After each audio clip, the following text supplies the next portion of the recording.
Good morning and welcome to Trib Talk. I'm Salt Lake Tribune reporter Kathy Stevenson, and today my guest is someone you know well, especially if you're a fan of the television sitcom Modern Family.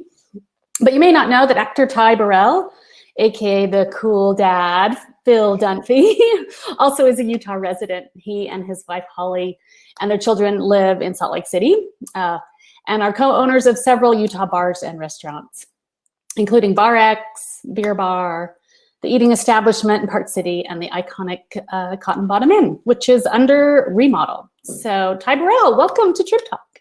Hi, thanks for having me. Yes. Happy to be here. Yeah, I'm glad. So tell us a little bit, just how are you weathering the coronavirus? We're doing all right. We'd rather be in Utah. Our intention was to move back full time, so we would have been up there by now. But like most people, plans are put on pause at the moment. Yeah. But in the bigger scale of things, you know, they're really small problems compared to what so many people are going through. I would say things are relatively good. My kids are either going to murder each other or my wife and I. It's really like even odds on who goes down first. Homeschooling will do that to you, right? Yeah. I'm sort of their weird PE teacher right now, which nice. They've never disliked PE more than when Dad is trying to get us out to do some stupid game outside. Yeah, I love it. Well, how about you? How are you doing? We're good. I'm just, you know, and I am working from home every day, just like everybody else, right? Yeah. Luckily, as a newspaper reporter, you can do that. You can talk on the phone and Zoom and do all sorts of things with technology. So I think it's pretty amazing. You can still put out a newspaper. Yeah. With everybody working from home, that's incredible. That really is incredible. We're very lucky. We're lucky because we need you guys.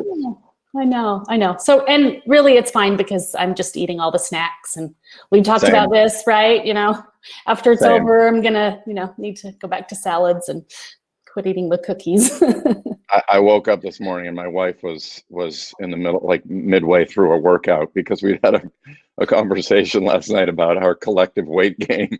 I know. During this, but COVID-19, that's what it's going to be. That's all right. Yeah, it's comfort. It's comfort food. Well, back in March, shortly after the restaurants here closed, and we had to go back to dine-in service, you teamed up with Salt Lake City and the Downtown Alliance and started something called Tip Your Server as a way to kind of raise money for wait staff and bartenders who'd been laid off. And so kind of take us back to March and tell us maybe how Tip Your Server came about.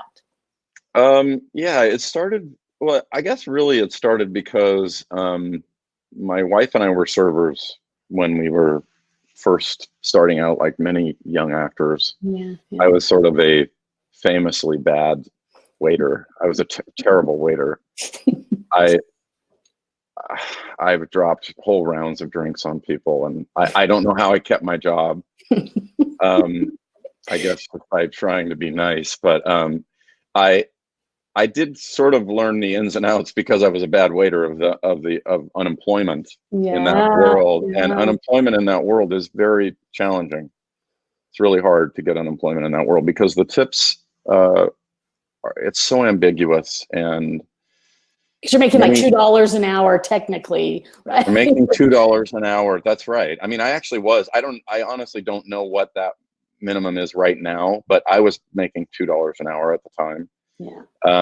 And understandably, some young people are not going to report exactly everything that they get in terms of their tips because they're trying to get by pre-COVID, with a lot of them part-time employees. So that was a big part of it, was understanding it. And then also it's getting to know some of our employees and also getting to know servers around the city, like anybody. You go to your regular haunts and you start to develop a little bit of an acquaintance with some of the servers there. So we thought it might be a moment to try to do something for that particularly vulnerable part of our population. Yeah. So was it kind of just spur of the moment? I know you put in some money. Tell us a little bit about money you put in to kind of seed money to start it, and then Yeah, it happened fast. It happened very fast. My wife and I had already been sort of sitting down thinking about what we could do. And I think like most everybody, you feel pretty helpless sitting at home. Mm-hmm. And at some point we came up with the thought and reached out to the mayor's office first. And then we got paired with the Downtown Alliance, who have been incredible. Both the mayor's office and the Downtown Alliance have been just wonderful partners on this, and really took the seed money and just kind of scrambled and tried to put this together as quickly as possible. And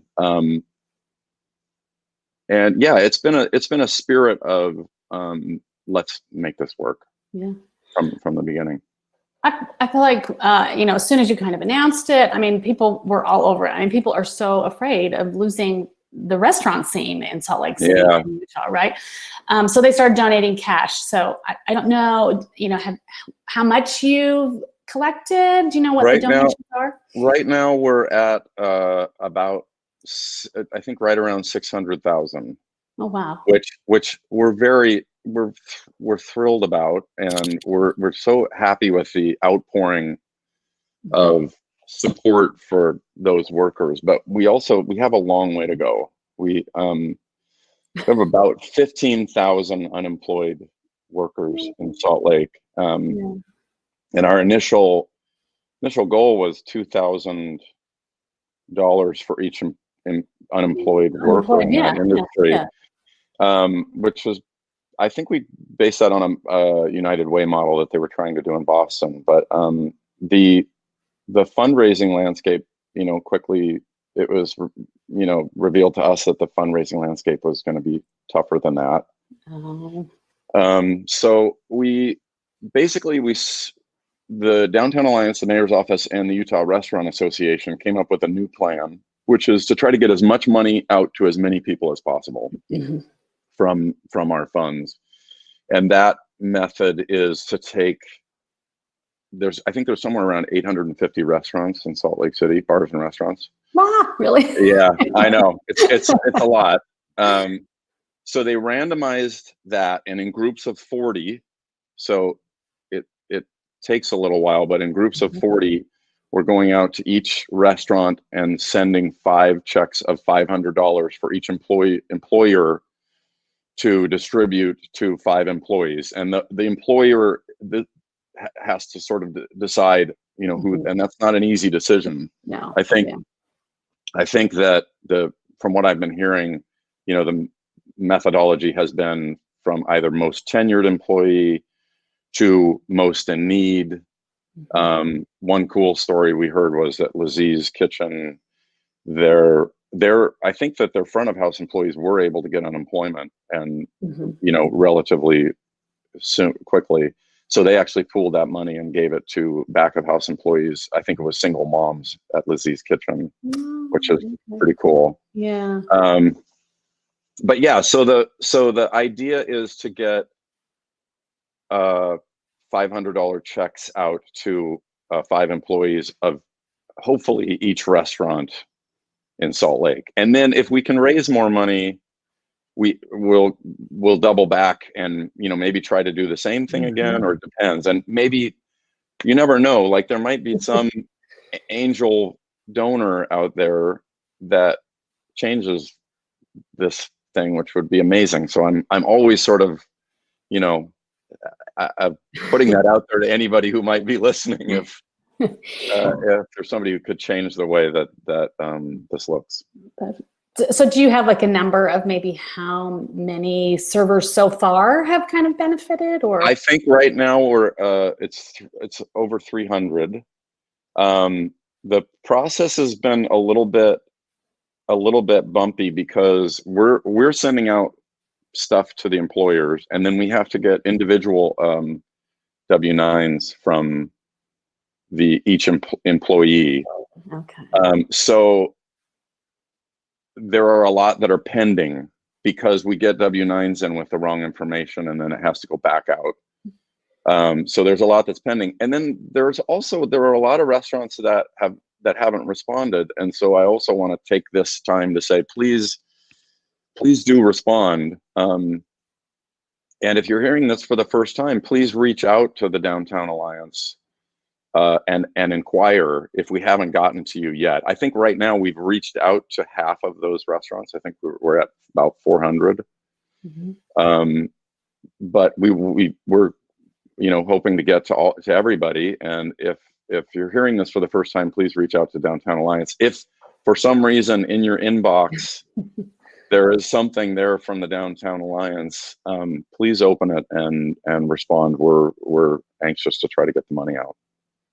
And so do you feel like some people don't think they're qualified? I mean, are there qualifications for a restaurant? I mean, you just have to be a restaurant or bar. I mean, is there some sort of I think that's all it is. I think the qualification is just it's a license. It's your license as a restaurant. If you're a bar, it's your liquor license. Okay. I know for our bars, we only qualified because we share a liquor license between Beer Bar and Bar X. Okay. So we only qualified for one, allotment of 5 checks. But I think for most places, it's your liquor license or your restaurant license. So obviously that brings up a few complaints from employees, like it's not fast enough, right? I have rent to pay, or I got kids to feed. So it's just not fast enough, but, is it the paperwork? I mean, everything's paperwork. What? I think there's a lot of paperwork involved. I think, I can tell you this, they're doing their absolute best to get this done as fast as possible. I know that I'm both the city and the Downtown Alliance they're having to navigate kind of putting together this thing on the fly. Yeah. And I honestly think that in relative terms, not having any context and having done this before, I think they're doing very well at getting the checks, at getting this going. But I also understand that if you're in a situation where things feel desperate, that you would like to have everything go faster. And I think they're working very hard to make it as fast and as efficient as possible. So even though there's 600,000 in the pot, you haven't really distributed that much yet. Well, there's a lot of it that's pending. So I think there's 230 restaurants that the money is pending. Okay. And then we're waiting to hear back from a lot of restaurants. And then there's a certain amount of person hours in terms of processing the paperwork at the Downtown Alliance. So I don't think they can really do all 800 restaurants at once. And you didn't really hire new people to do paperwork, and there's not a new group of employees. I don't know. That's a good question. I don't know the situation at Downtown Alliance in terms of the employees for that, but I know they are working their absolute hardest and doing their very best. I think waiting is part of this whole thing, right? If you're on unemployment, you wait for the state checks. Some people haven't even gotten stimulus checks from the federal government. I mean, and it's frustrating when you are really struggling. So, yeah. Okay, so we have a few reader questions.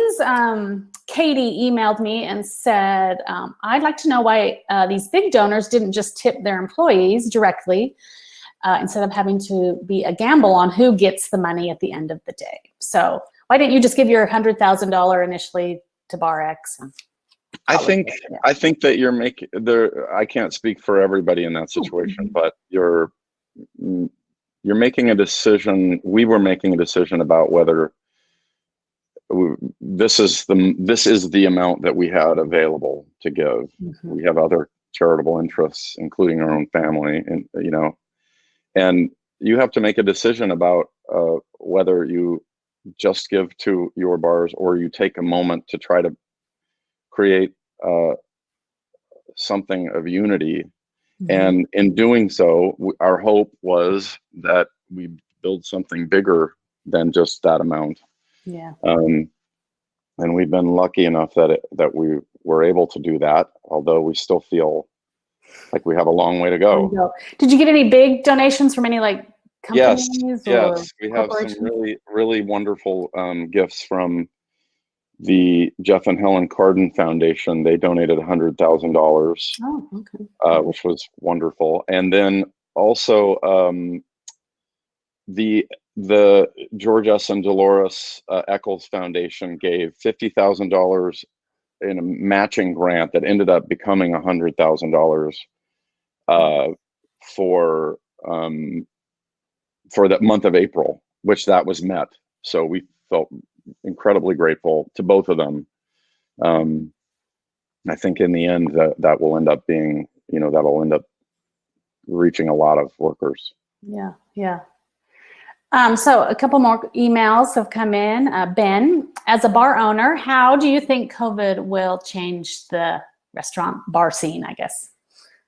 It's really hard to know. And I can't really profess to being a business person. I'm really, my brother with Beer Bar and Bar X, my brother, Duncan, and his business partner and brother-in-law, Richard Noel, they're the managing partners, and they probably have more of a sense for how that's going to work. But I do think it's going to be really tough. I think it's going to be really tough, and I don't know what the landscape is going to be. I think we're not open at the moment because we still don't feel that it's safe for the employees, and bars are in an unusual position because we can't do delivery. So it's pretty tricky. But I anticipate that we're going to lose quite a few businesses in this process, and frankly, ours may be among those. But we're hoping not. We're trying to stay as optimistic as everybody else, and hope that we can come through this. It's so hard to know, I think, for everybody about predicting the future, about when we can really have a crowd, which is, you kind of need a crowd to sustain your business. A lot of these businesses, coming in small groups of 2 and 3, it's unfortunately just not enough to keep a business going. I know. I think restaurants can kind of do it, but bars are social places, right? We've talked about bars are places where people like to be social. So, and if you're trying to social distance, it's tough. Yeah. So I don't know. It says we're from Jen. This is another email. We're happy to support local restaurants, but what would you say to diners who are nervous about dining in? I'm among you. I'm among you. I think until we have a vaccine, it's going to be a challenge, it seems to me. And I probably have the least amount of expertise on this subject. I'm regurgitating, other news, but I do think that I can certainly tell you that based on what I've been, hearing from my brother, when we open is when we will feel safe. So I think a lot of businesses that haven't opened yet, maybe if there's basing this on what my brother's saying, is that when they do open, you can feel confident that they are taking enough measures that they feel good about it. I think too, you kind of going back to what you said before, it's so hard to know. Restaurants work on such a small margin in bars, right? So if you take away 2 or 3 months of income, how many businesses can really survive that? I've heard estimates like 1 in every 4 food business will go out. So I think that's so troubling, right? It is. Yeah. And I think that's, I mean, it also has to do with the length, right? And there's no way to know what the length of time is going to be. Yeah. So I think, you try to be as resourceful as possible. I know that when Dunk and Rich feel safe, that it's safe for the employees, that they'll open and try and generate as much business as possible. And so even up in Park City, the eating establishment, that you have not opened that, but you haven't opened that either. No. Okay. No. And Summit County was really hit really hard early on, I think. So and I mean, this is just pure speculation, but I have to assume that with travel being limited, that Park City would be just really like in a uniquely tough position. All I can say is I think too, I mean, summer's slower for Park City, right? They're a little bit slower. So maybe, maybe that's the saving grace for Park City. Maybe they're used to being a little bit slower, but it's still, it's still tough, right? Yeah. I don't know, tell me a little bit more maybe about, we're going to kind of go off Tip Your Server. Unless there's is there something else that we need to know about Tip Your Server if we want to donate still? I was going to say, if you have the means, and I know that this is it's a challenging time to be, fundraising, but it's also a challenging time if you have the means to decide where to put that money. But if you do have the means, this particular part of our population is very often without benefits, and the folks that we haven't heard, I have heard some small anecdotal stuff about people that are getting the money, and it's going to groceries, and I hope that psychologically it's helping just people feel supported. So please go to downtownslc.org, and there's a pop-up window there, or you can go to downtownslc.org/tip your server. So we can still donate, I guess. Yeah. Do you feel kind of bad that you can't give the $2,000 to everybody? I mean, I feel like that maybe is a disappointment for people. Yeah, absolutely. I think that was our goal for sure. But it's unfortunately it's hard to raise that kind of money right now. I think that those numbers are in the millions, and I mean, you never know. There might be somebody who comes through and can make that happen. But we're working with what I would consider a very generous amount of money from the community, and I feel very happy and thrilled with the outpouring of support for these workers. So it's sort of there's a little bit of a duality there about, yes, we would love to have raised our goal, but also I think in relative terms, this is a big show of support, the amount that people have given. Yeah. I feel like sometimes there's competing funds too, right? I've gotten, there's the Salt Lake one, and then does the Utah restaurant have one separate? Or, I mean, maybe there's just competing funds that maybe it'd be easier if there's just kind of one giant. One thing, yeah. One thing. I don't know of a competing fund, but good. Maybe there is, yeah. Everybody's wanting to help. Yeah. Well, I'm going to kind of swerve here, and I wanted to talk about the Cotton Bottom Inn. Tell me a little bit about buying it, maybe, and remodeling. Yeah. So our hope is to a little bit like what we've done at Bar X and the Eating Establishment, which is to sort of try to hopefully hang on to what makes it special. And we're going to leave that building intact and just sort of refurbish the original building, and we're refurbishing the sign. I think that this environment has sort of changed our plans in terms of I think we wanted to do some sort of outdoor addition to that, but we're going to probably have to hold off on that. We'll start. By the way, this is still ongoing, so I don't entirely know the details.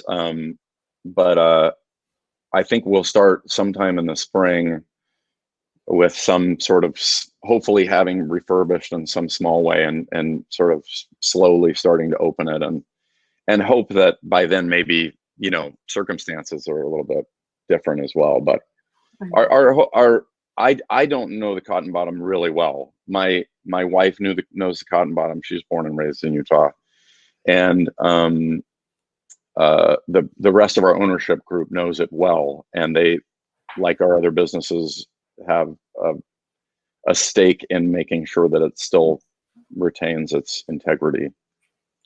You've never had a garlic burger at the Cotton Garden? I haven't. No. I hear they're great though. Okay. My mom went and had one and said it was awesome. Okay. Yeah. Well, that was like when we wrote about you guys buying it. Like that was the big question. Are they keeping the garlic burger? So you have to keep the garlic burger on the menu. Yeah. So it'll be there. Yeah. Okay. Well, I'm good. Unless there's something else you want to tell about Tip Your Server. No, I'm good. Thank you. Yes. Thanks for joining us. I appreciate it. My pleasure. Okay, that's all for now. Yep, that's all for now. Thanks for tuning into Trib Talk. If you're looking for more news about food and drinks, sign up for the Tribune's Utah Eats newsletter. Go to our website at sltrib.com and click on the newsletter link. Until next time, have a great day.